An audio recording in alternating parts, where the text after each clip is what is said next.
Court news, and as always, we got an all-star starting lineup for today's story. So without hesitation, let's jump into it.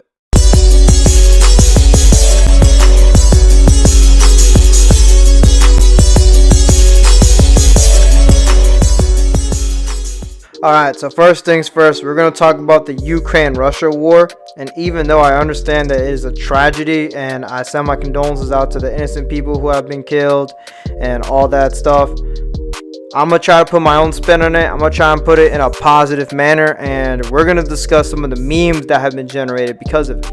Crazy thing is, this happens with everything. In almost every real world life situation that goes down, memes will be made regardless. So whether it's Hurricane Katrina, Katrina, more like Hurricane Tortilla, Hurricane Sandy, World War III, the end of the world, memes are going to be created, and it's still going to give us a laugh, still going to give us a chuckle, and we're going to have some type of emotion with it. So without any further ado, here's some of the best memes.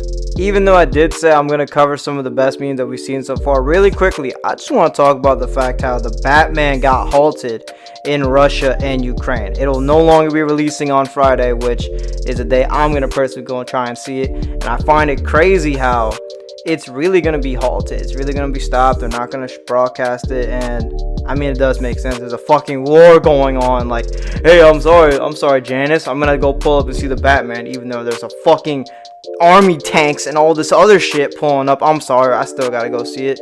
On your screen, as you're currently seeing, here are some of the best memes that we've seen so far regarding the Ukraine-Russia war. Some of them are kind of funny. Some of them are kind of cringe. A few of them actually did make me chuckle on the inside and on the outside, but a personal favorite of mine would be Keef coming to the rescue for the U.S. to pull up against Ukraine and Russia with the double AK. There's some with just a single AK. Like, it's just crazy. I feel like he's the only dude that is man enough and tough enough to actually go up against them. None of these U.S. soldiers can do it. I don't even think the dude who shot Bin Laden has the balls to pull up like Keef is. No body armor, no nothing, no none of that. Just pulled up, strapped up, ready to fight. Like, he is going to be our savior. He will be the next legend if this actually goes down. But this was hilarious, though. I fucking love it. Gohan versus the androids, maybe yes, maybe no. So that's pretty good to see. We also now know that Goten and Trunks have finally grown the hell up. Jesus Christ, man. In the entirety of Super, and even at the end of Z with the time skip, they still look like they're 10 years old, and yet we're supposed to believe that they're like 13, 14 years old. Finally, they look like grown teenagers, so that's good. Broly is making another appearance in it. We see him for like a small clip of a second, like 2 seconds.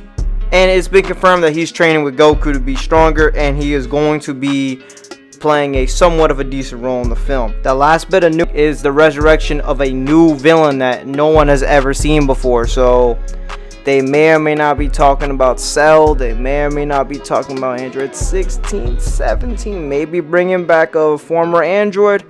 We're just going to have to wait and see when the movie happens. Which we do know that in Japan it's going to be dropping on April 22nd. And we do know that it's going to be dropping later on this summer in the US. So we got that to look forward to. And the last story today we're going to talk about the ongoing investigation between Megan Thee Stallion and Tory Lanez. And for the people at home who do not know the story, Tory Lanez and Megan Thee Stallion were involved in an altercation around a year or two ago where Megan Thee Stallion was allegedly shot in her foot. And both parties have thrown shots at each other. We have Megan Thee Stallion throwing shots on him on Instagram, and then you have Tory Lanez throwing shots against her on Twitter and making songs about her, so on and so forth. So the beef is still going on. And this ain't even like no Arby's, please hold the beef because I don't want no violence. Like, there's still beef going on. The beef is obviously there. Shit is hitting the fan. But we don't know what's going to happen as the story is going to continue to progress. Once we get more information on the case, once we get a final case verdict, I will definitely cover that in another video. But for now, that's all we got so far. And now I'll be off for this week's episode of Half Court News. I hope you guys enjoyed it. Make sure to like, comment, subscribe. Always helps out the channel. And LH, never lose hope. And I'm going to see you guys in the next video. Peace. Hey, I'm sorry, guys. I didn't mean to bamboozle you guys. I didn't mean to get you hoodwinked. No Stephen A. Smith, bro. It's just a prank. No social experiment. No Joey Salas. But if you guys could quickly go over to my Instagram, give it a follow, give it a like. I've been going mad hard on my edits recently for about a month and a half. I want you guys to enjoy my content. It's NLH Media for a reason. It's not just news. It could be any type of media. I hope you guys love it. Now the video's over. Never lose hope. You guys have a great rest of your day. Peace.